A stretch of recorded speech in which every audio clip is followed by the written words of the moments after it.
अपने हाथों को उठाओ।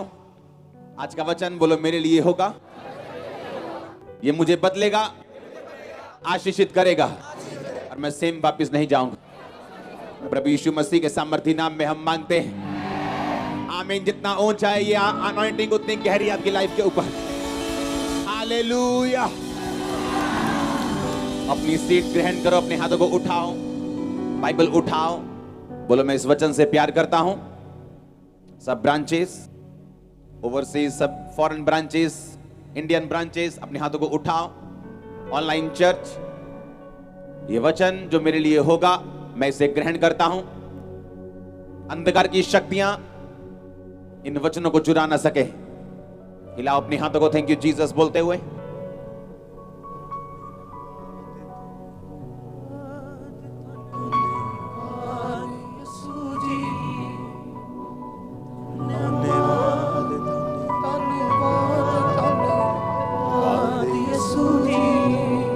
ये वचन मेरे लिए है, अंगीकार करो।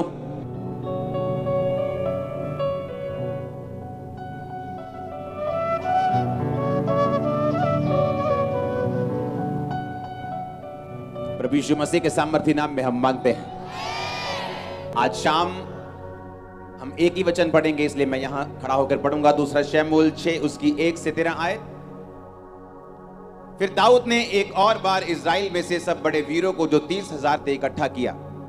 तब दाऊद और जितने लोग उसके संग थे वे सब मिलकर यहूदा के बाली नामक स्थान से चले कि परमेश्वर का वो संदूक ले आए जो करूबों पर विराजने वाले सेनाओं के यहोवा का कहलाता है। अपने हाथों को उठाओ और अपने दिल में, अपनी आत्मा में मनन करो कि आज जितना वचन मैं सुनूंगा ये मेरे लिए होगा।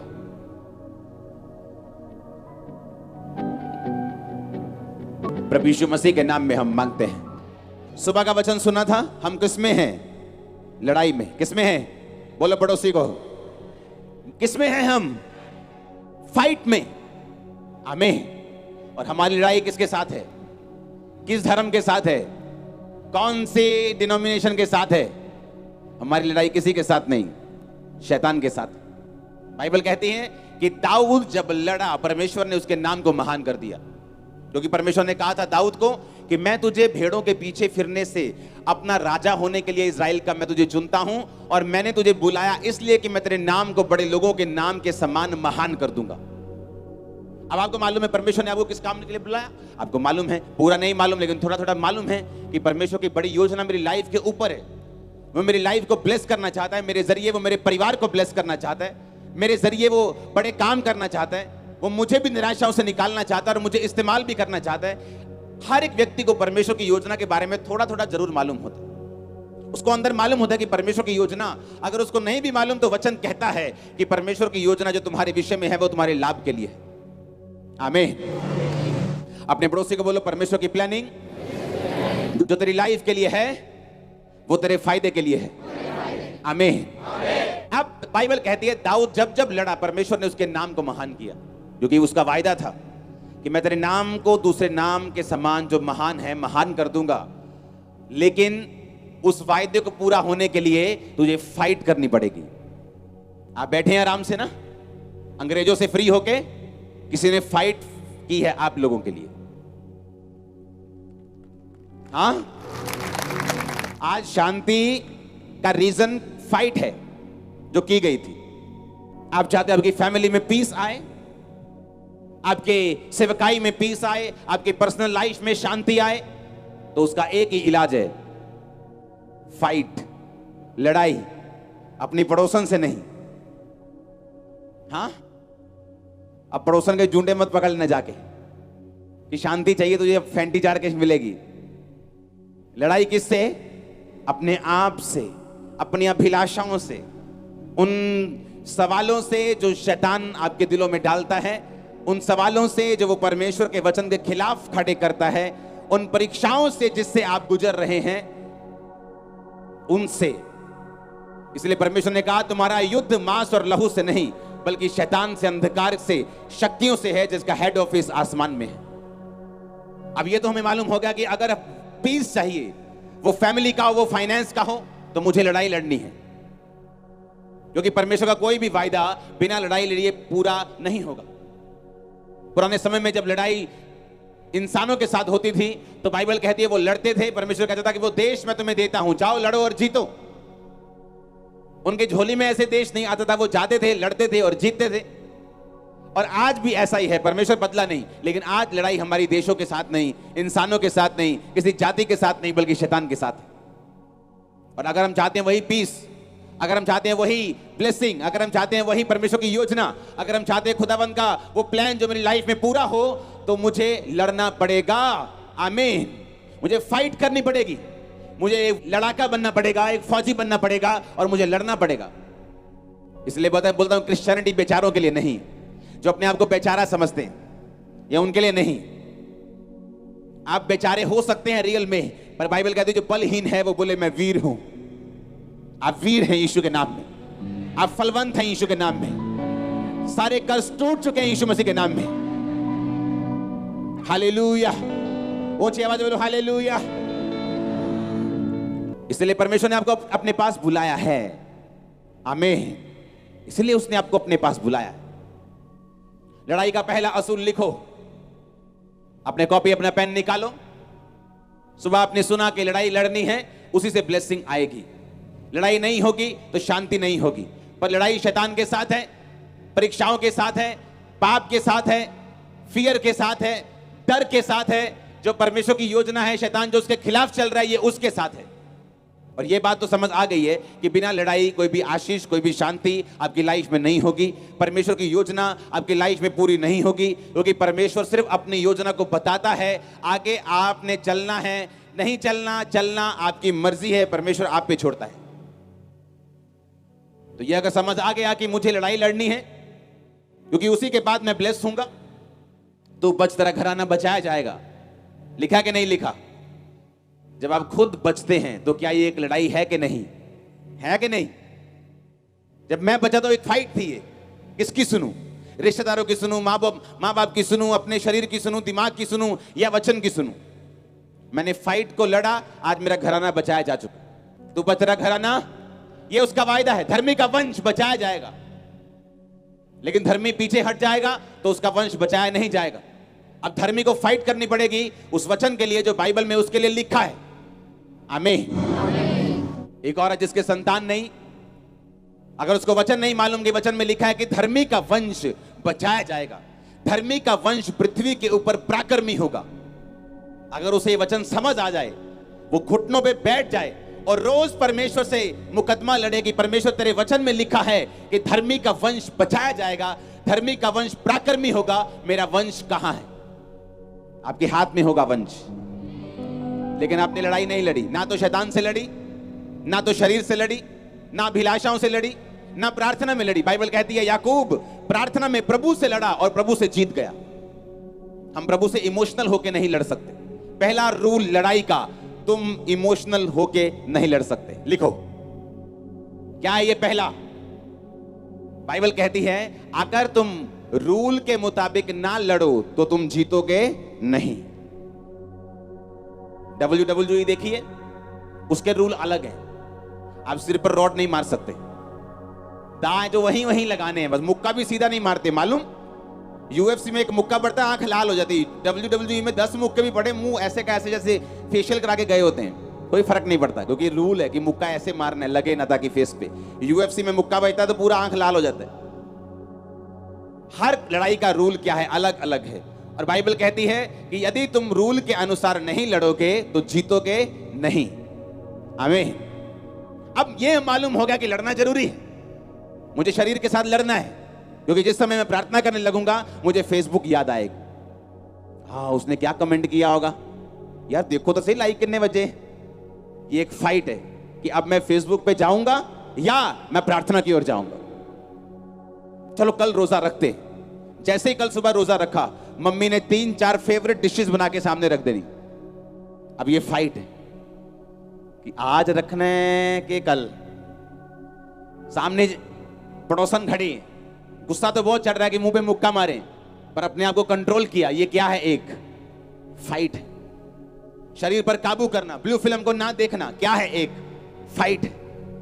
निराशा में भी परमेश्वर के साथ खड़े रहना, कहीं भूल भुले के पार्टी में चले भी गए तो दारू को हाथ ना लगाना क्या है, एक फाइट है। तुम अपनी फाइट करो, परमेश्वर तुम्हारे साथ खड़ा होगा। आमीन। ये फाइट है। पहला रूल फाइट का, तुम इमोशनल होकर फाइट नहीं लड़ सकते। तुम्हें रूल्स के साथ लड़ना होगा। तुम्हें रूल्स के साथ लड़ना होगा। आमीन। दूसरा शमूएल 6 उसकी 1 से 13 आयत, मैं 2 पढ़ चुका हूं, 3 पढ़ूंगा। फिर उन्होंने परमेश्वर का संदूक एक नई गाड़ी पर चढ़ाकर टीले पर रहने वाले अबीनादाब के घर से निकाला, और अबीनादाब के उज्जा और अहो नामक 2 पुत्र उस नई गाड़ी को हाँकने लगे। उन्होंने उसको परमेश्वर के संदूक समेत टीले पर रहने वाले अबीनादाब के घर से बाहर निकाला, और अहिया संदूक के आगे आगे चला। सब बोलो आमीन। दाऊद और इज़राइल का समस्त घराना यहोवा के आगे सनोवर की लकड़ी के बने हुए सब प्रकार के बाजे, वीणा, सरंगियां, डफ, डमरू और झांझ बजाते रहे। जब वो नाकाने के खलिहान तक आए तब उज्जा ने अपना हाथ परमेश्वर के संदूक की ओर बढ़ाकर उसे थामा, क्योंकि बैलों ने ठोकर खाई। ऐसे बैल लेके जा रहे थे आराम से, बैलों ने ठोकर खाई, कुछ पत्थर वत्थर लग गया, गाड़ी हिल गई और परमेश्वर का संदूक गिरने लगा। तो जो 2 बेटे अबीनादाब के संभाले हुए थे, एक ने ऐसे हाथ किया और परमेश्वर का वाचा का संदूक गिरने से बचाया और उसको वापस ऊपर रखा। लेकिन उसका अंजाम क्या हुआ देखो। तब यहोवा का कोप उज्जा पर भड़का और परमेश्वर ने उसके दोष के कारण उसको ऐसा मारा कि वो परमेश्वर के संदूक के पास मर गया। अब आप बोलोगे उसने तो परमेश्वर की मदद की है, कि परमेश्वर का संदूक धरती पर ना गिर जाए, उसने अपना हाथ बढ़ाकर उसे क्या किया, थाम लिया। लेकिन परमेश्वर ने उसको मारा और लिखा वो वहीं मर गया। दाऊद देखकर डर गया, कहता है इसने तो अच्छा काम किया, पर मर कैसे गया। बाइबल कहती है दाऊद ने वो वाचा का संदूक वहीं छोड़ दिया, अपने घर नहीं, वहां नहीं लेके गया। और जानते उसने कहां छोड़ा उसको? इसलिए दाऊद ने यहोवा के संदूक को 10 आयत में अपने यहां दाऊदपुर में पहुंचाना ना चाहा, परंतु गतवासी ओबेदेदोम के यहां पहुंचाया। दाऊद डर गया, इतना डर गया, कहता मैं वाचा का संदूक नहीं लेके जाऊंगा, इसे यहीं कहीं छोड़ दो। तो उसने कहा, उसने ओबेदेदोम के घर में उसे पहुंचा दिया। यहोवा का संदूक उसके घर में 3 महीने रहा, और बाइबल कहती है यहोवा ने ओबेदेदोम और उसके समस्त घराने को आशीष दे दी। जब उनको आशीष मिल गई तो दाऊद को पता चला कि भाई जहां तो संदूक रख के आया है उनको तो आशीष मिल रही, वो जिस खेत पर हाथ लगा रहे हैं 10 गुना फसल आ रही, उनकी भेड़ बकरियां 10 गुना ज्यादा बढ़ रही, उनके पास कोई बीमारी नहीं जा रही, उनके घर में बरकत आनी शुरू हो गई, अच्छे अच्छे प्रॉपर्टी के सौदे हो गए, उनके लोग सस्ते दाम में उनको बेच के चले गए। अरे उनको बहुत आशीष मिली। दाऊद कहता है आशीष मिली, चलो लेके आता हूं वापिस संदूक। फिर दाऊद ने गलती ढूंढी कि गलती कहां हुई। फिर दाऊद को बताया गया कि गलती यह थी कि ये रूल है कि जब परमेश्वर के वचन का जो संदूक है उसे निकालोगे तो कोई भी गाड़ी पर रखकर उसे नहीं लाओगे, याजक उठाकर उसको लेके आएंगे और कोई बंदा उसे टच नहीं करेगा। पर दाऊद क्या हुआ, इमोशनल हो गया कि नहीं परमेश्वर का संदूक है, फ्रेश गाड़ी लेके जाएंगे। आज के जमाने में बोलो नहीं नहीं परमेश्वर का संदूक रॉयल्स रॉयल्स में लेके आएंगे, मर्सिडीज में लेके आएंगे, फेरारी में लेके आएंगे, लैम्बोर्गिनी में लेके आएंगे, बेस्ट गाड़ी में परमेश्वर का संदूक लेके आएंगे। लेकिन परमेश्वर ने क्या कहा, तुम मेरा संदूक याजकों से उठवाना और कोई बंदा उनको हाथ ना लगाए, नहीं तो वो मर जाएगा, पहले से बताया गया था। इसलिए इमोशनल लोग जो हैं कई बार परमेश्वर की सेवा नहीं कर पाते। यीशु मसीह जब 12 साल के थे तो जब पर्व हुआ तो यरूशलेम में सब गए, उनके माता पिता सब रिश्तेदार गए, और जब पर्व वापस हुआ सब वापस निकल गए। बड़े बड़े परिवार 100-100, 200, 300 लोगों के होते थे। माता पिता ने सोचा यीशु मसीह बीच में ही है। जब आगे निकल गए तो ढूंढा यीशु कहाँ है, यीशु कहाँ है, मालूम चला तो है ही नहीं। वापस गए यरूशलेम, 3 दिन ढूंढते रहे यीशु मसीह को। 3 दिन के बाद यीशु मसीह जब परमेश्वर के भवन में मिले तो वो शास्त्रियों के साथ, बड़े बड़े विद्वानों के साथ वो क्वेश्चन आंसर कर रहे थे। तो माता पिता ने कहा, ए यीशु तू नहीं जानता हम कुड़ते हुए तुझे ढूंढते हैं, हम कुड़ चुके हैं, हम हाँ समझ रहे हैं आपके नहीं। तो यीशु मसीह इमोशनल नहीं हुए। ओ मम्मी, यीशु मसीह ने कहा क्या तुम नहीं जानते कि मुझे अपने पिता के घर में होना जरूरी है। यीशु मसीह वचन सुना रहे हैं, वचन सुनाते सुनाते भागते भागते लोग आए, यीशु मसीह तेरे मम्मी आए बाहर, तेरे भाई आए बाहर। यीशु मसीह ने कहा मेरे माँ बाप भी यही हैं जो मेरे वचन को सुनते और मानते हैं। इसका मतलब ये नहीं कि यीशु मसीह के अंदर इमोशन नहीं थे, थे इमोशन। जब वो लाजर की कब्र पे गया, बाइबल कहती है वो रोया। जब वो लोगों को देखता था तो यीशु मसीह ऐसा लिखते हैं कि वो ऐसे लोगों को देखता था जैसे व्याकुल भेड़े हों, और लिखा वो तरस के साथ लोगों को छूता था, तरस के साथ लोगों को ब्लेस करता था, तरस के साथ आंखों को छूता था और आंखें आती थी लोगों की। वो इमोशन से भरा हुआ था। लेकिन इमोशंस अलग चीज हैं और इमोशनल फूल होना अलग चीज है। लड़ाई का पहला नियम, आप इमोशनल फूल नहीं हो सकते क्रिश्चियनिटी में अगर आपको लड़ना है और जीतना है तो। सेवकाई की शुरुआत में, सेवकाई के बीच में ऐसे इमोशनल फूल थे जो मेरे साथ सेवा करते थे, लेकिन इमोशनल थे।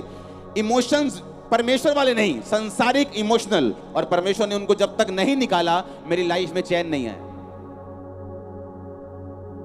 आज हम पीस में हैं, क्यों?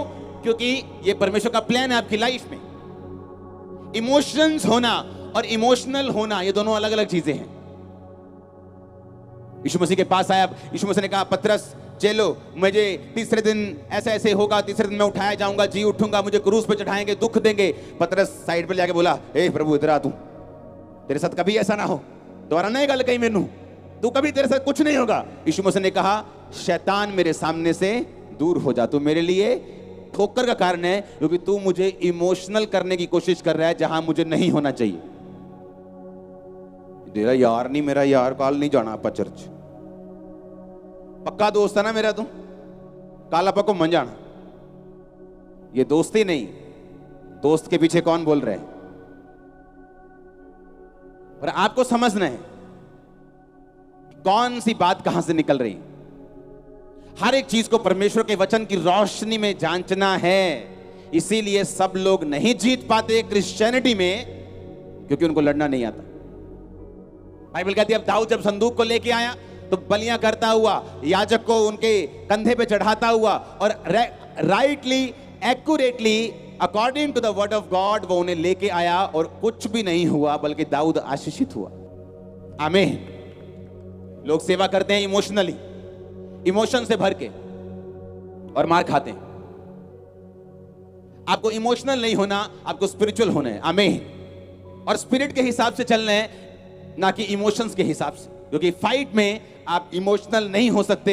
इमोशनल आदमी रूल्स को तोड़ता है, आप फाइट में इमोशनल नहीं हो सकते। इसलिए परमेश्वर ने कहा अगर लड़ने वाला विधि के अनुसार ना लड़े तो मुकुट नहीं पाता। वो मुकुट जो मैंने तुम्हारे लिए रखा हुआ, वो इनाम जो रखा हुआ धरती पर भी स्वर्ग में भी, दोनों इनाम रखे हुए हैं आप लोगों के लिए।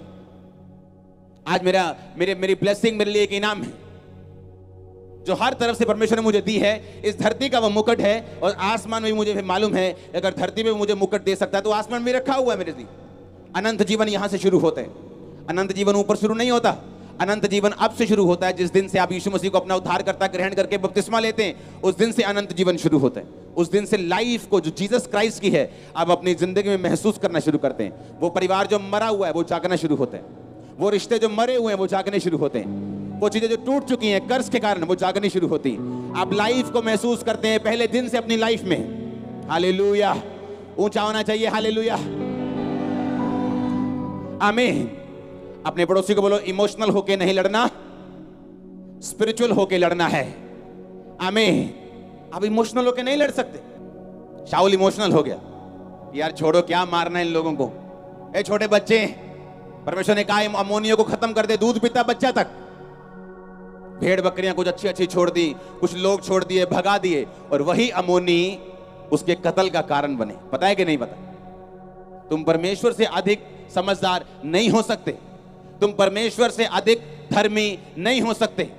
अगर वो तुम्हें कह रहा है कि आंख निकाल दे, अगर ये आंख तेरे नरक में जाने का कारण है तो इसका मतलब परमेश्वर आपको सही कह रहा है।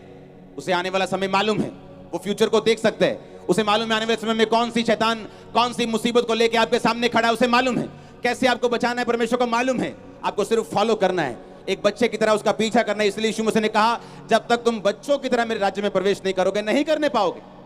बच्चे क्वेश्चन नहीं पूछते माता पिता से कि मम्मी आप कल बिल कैसे दोगे, हम एसी तो चला रहे हैं, कल आप खाना कैसे खिलाओगे, आप खिला पाओगे हमें खाना?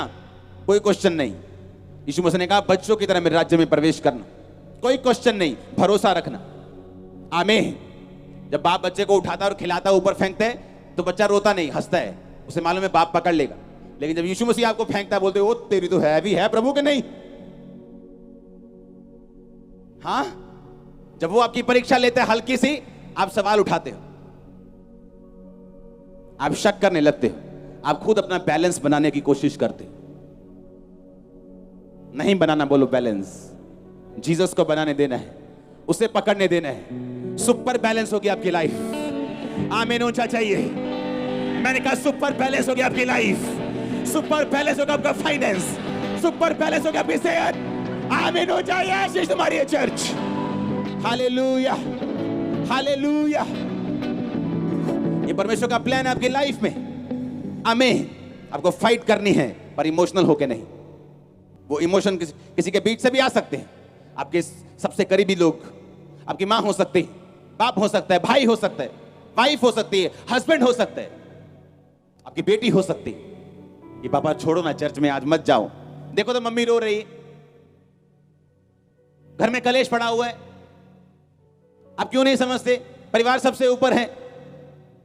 और वही परिवार जब कल को शैतान छीन लेते हैं, आदमी सोचता है यार अच्छा होता कि परमेश्वर में जलता, मैं भी बचता, इनको भी बचाता। क्योंकि शैतान जिनको यूज कर रहा है उन्हीं की लाइफ में कल को वो काम करेगा। मेरे ऐसे लोग जिनको उनके घर वालों ने अलग कर दिया कि अगर तू गया तो तुझको ये नहीं देंगे, प्रॉपर्टी नहीं देंगे, शादी नहीं कराएंगे, ले गए वापिस, खुद दोनों मर गए, दोनों पेरेंट्स, हस्बैंड वाइफ, क्योंकि शैतान ने उनको यूज किया। और सबसे बुरी बात कि जिसको स्टैंड लेना चाहिए, जिसको फाइट करनी चाहिए थी, उसने फाइट नहीं की। आज फायर तुम्हारे सिर के ऊपर आ रही फाइट करने की, फायर तुम्हारी फैमिली के ऊपर आ रही फाइट करने की, फायर कनाडा ब्रांच के ऊपर, फायर यूके ब्रांच के ऊपर, फायर यूएसए ब्रांच के ऊपर, फायर जर्मनी ब्रांच के ऊपर, फायर अमृतसर ब्रांच के ऊपर, गुरदासपुर ब्रांच के ऊपर, फायर खंबरा ब्रांच के ऊपर, खंबरा चर्च के ऊपर, हर एक ब्रांच के ऊपर फायर आ रही यीशु मसीह के सामर्थ्य नाम में। वो फिरोजपुर में हो, वो पटियाला में हो, वो होशियारपुर में हो, catch fire in Jesus name. वो बिहार में हो, बरनाला में हो, catch fire in Jesus name. वो बंगाल में हो, catch fire in Jesus name. वो ऑनलाइन हो, catch fire in Jesus name. आमीन। हो जाए बरकत तुम्हारी है चर्च। मैंने कहा आमीन। हो जाए बरकत तुम्हारी है चर्च। वो तुम्हारे सिर को ऊंचा कर देगा, तुम्हारे लाइफ को ऊंचा करेगा।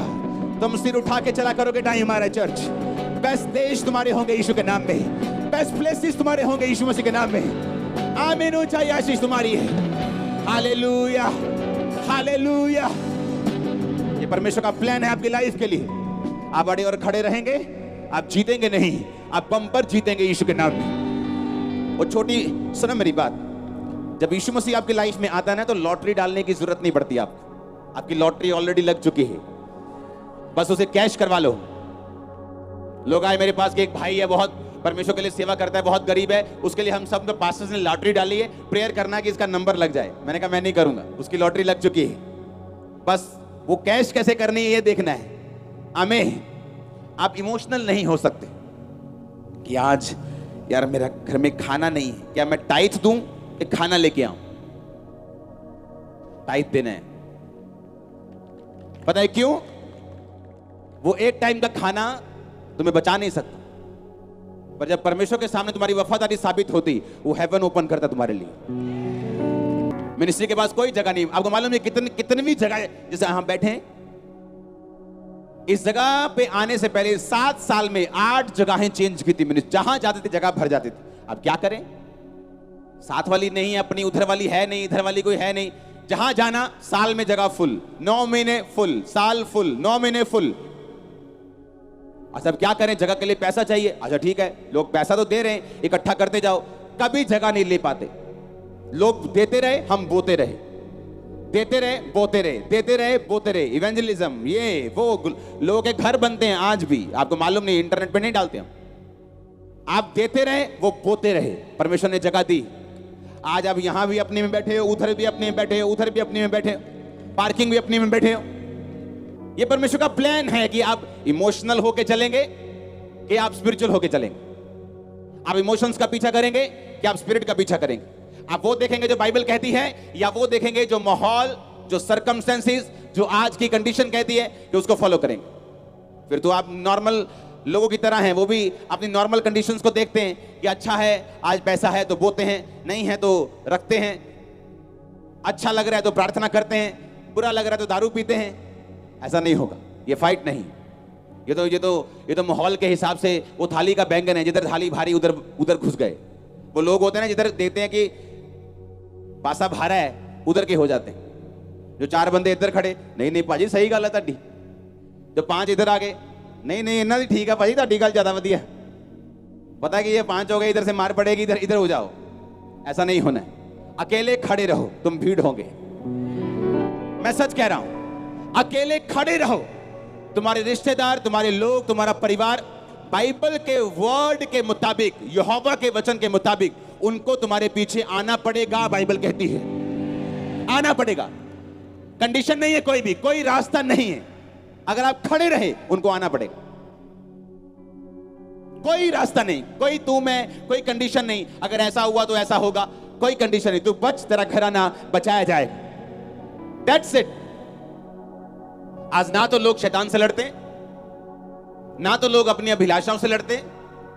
हम तब तक पवित्रताई में हैं जब तक किसी सुंदर लड़के ने प्रपोज नहीं मारा।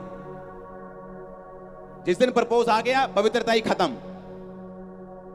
ना तो शैतान से लड़े, ना शरीर से लड़े, और ना परमेश्वर से लड़े।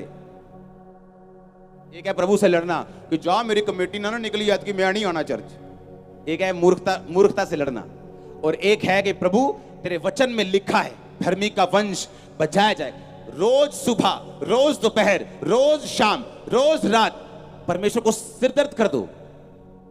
समझ रहे हैं आप? परमेश्वर ने कहा जब एक व्यक्ति का सिर दर्द हुआ कि ये विधवा रोज आती है मुझे सताने, कि मैं ना तो प्रभु से डरता हूं ना किसी की परवाह करता हूं, ये मेरे नाक में दम कर दे। यीशु मसीह ने कहा देखो एक इंसान क्या सोचता है, अगर तुम मेरे नाक में दम करो हालेलुया, तो मैं तुम्हारा न्याय क्यों ना चुकाऊंगा?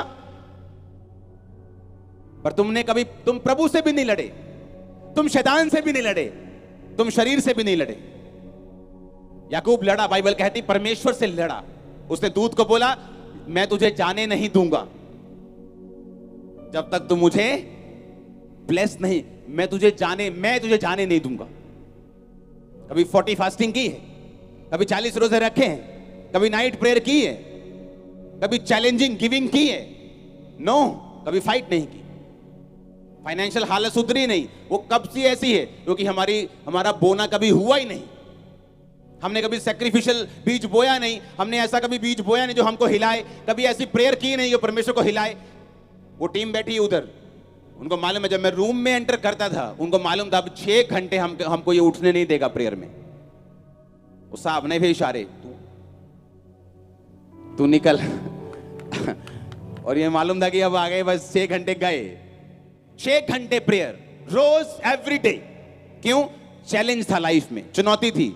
आगे सब कुछ लोगों के तो आगे पीछे खुआ खाई होती, इधर सब तरफ खुआ खाई थी। क्या करें? कोई रास्ता नहीं सिवाय परमेश्वर के। एवरी डे प्रेयर, रोज बिन नागा। और जब मेरी लाइफ में ब्रेक थ्रू होने वाला था 8 घंटे एवरी डे, 9 घंटे रोज फास्टिंग इतनी की पेट में दर्द होने लग गए। लेकिन हमने कुछ किया ही नहीं। प्रेयर हमारी 15 मिनट, टाइट हमने बोया नहीं। फास्टिंग हम बहुत कम करते हैं, जिस दिन करते हैं मम्मी आलू वाली परोठियां बना देती की करिए। हाँ, बाइबल पढ़ते तो हमें फेसबुक की याद आ जाती, फिर देते कमेंट क्या किया किसी ने। ये सारे शैतान के चक्कर हैं, जिस दिन निकल जाएंगे उस दिन आशीषित होंगे। फाइट करनी होगी, उसके आगे है आपकी बरकत। यीशु मसीह ने कहा वो देखो अधर्मी अन्यायी क्या कहता है कि मेरे नाक में दम ना करे। तो यीशु मसीह का इनडायरेक्ट कहने का मतलब क्या था कि मेरे नाक में क्या कर दो? दम कर दो। रोज आओ मेरे पास, सुबह शाम दोपहर तीनों टाइम मेरे पास आओ, मेरे नाक में दम कर दो, मुझे देना पड़े तुम्हें। तुम समझे नहीं परमेश्वर को, तुम लड़े तो इमोशनल होके कि जा नहीं की तरह मैं भी दारू पी लेनी हूं। ये गंदी लड़ाई।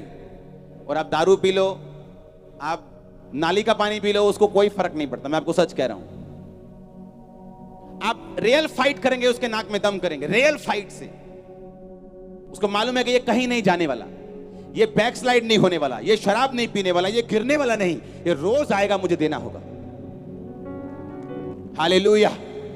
अपने पड़ोसी को बोलो, जरा उठा के उसको बोलो, इमोशनल नहीं होना है, लड़ना है, आत्मिक होके कैच फायर उस आत्मिक लड़ाई के लिए। मैंने कहा कैच फायर उस आत्मिक लड़ाई के लिए। आमीन हो जाए, बरकत तुम्हारी है। Hallelujah, hallelujah, hallelujah. कभी नाइट प्रेयर की है क्या? आज नाइट पूरी प्रेयर करते हैं।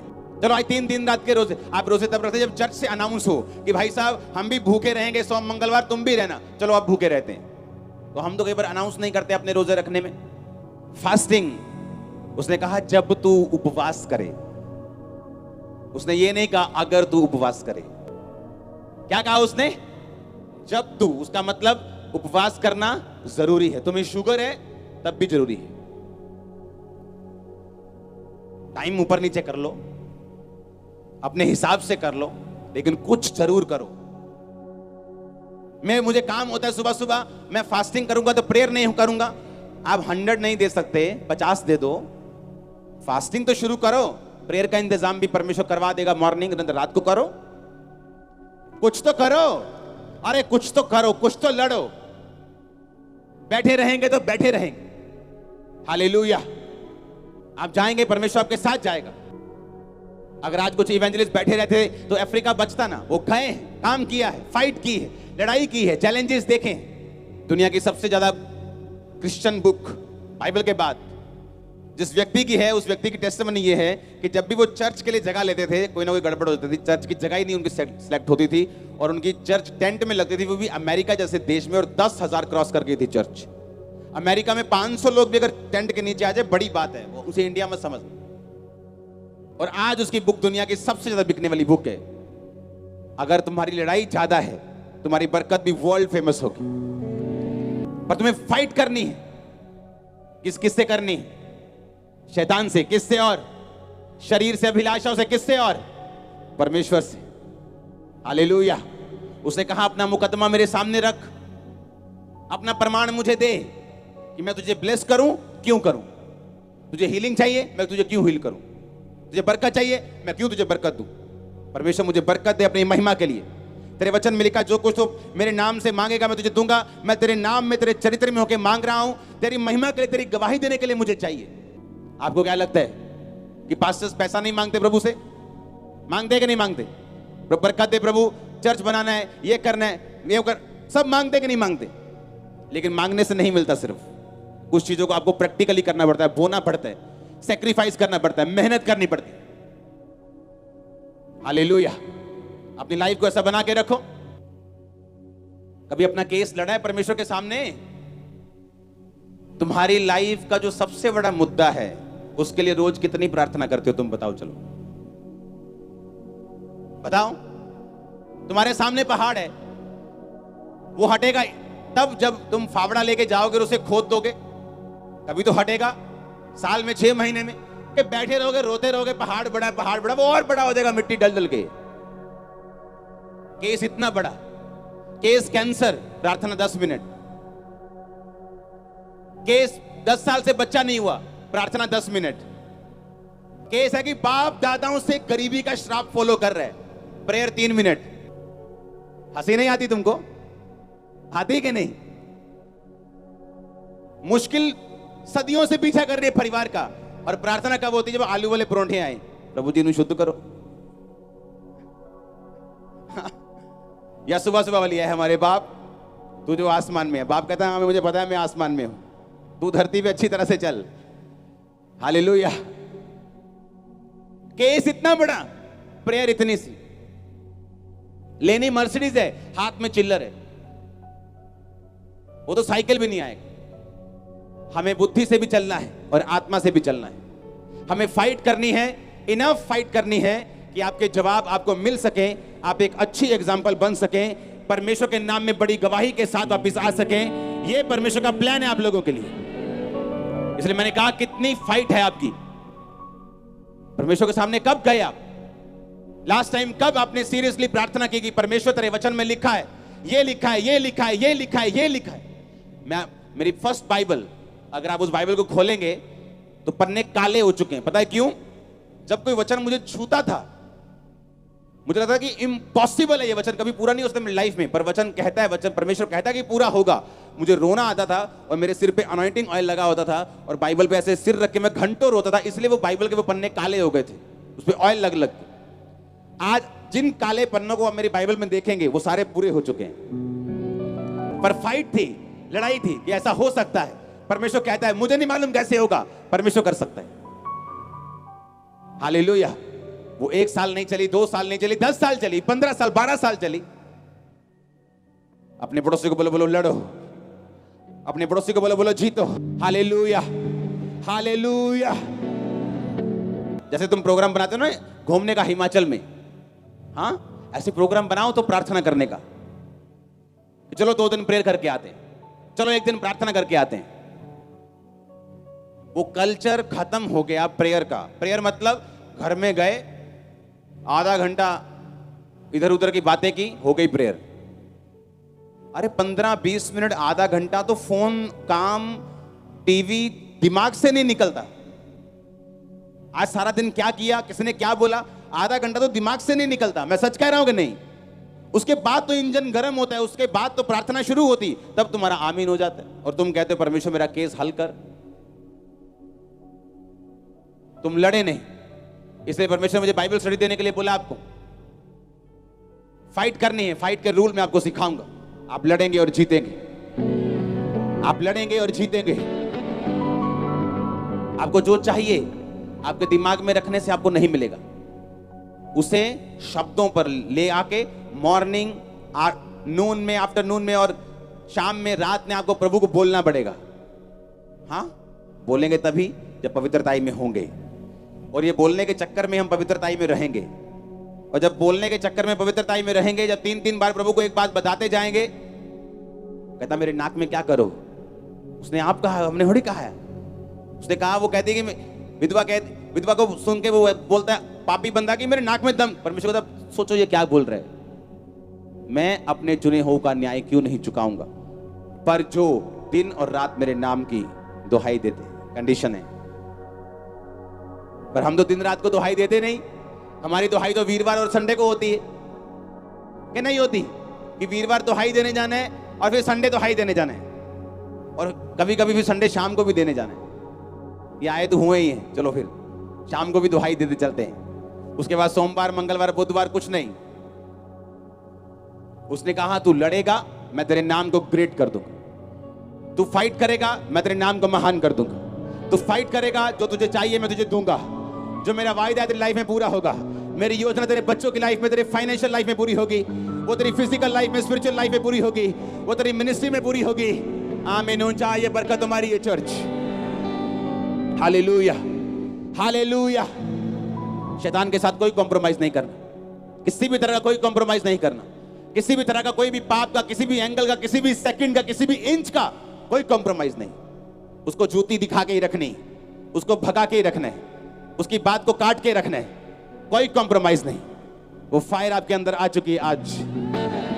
मैंने कहा वो फायर आपके अंदर आ चुकी है आज। हमारे YouTube चैनल को सब्सक्राइब करें ताकि आप परमेश्वर के गहरे वेदों को जान सकें।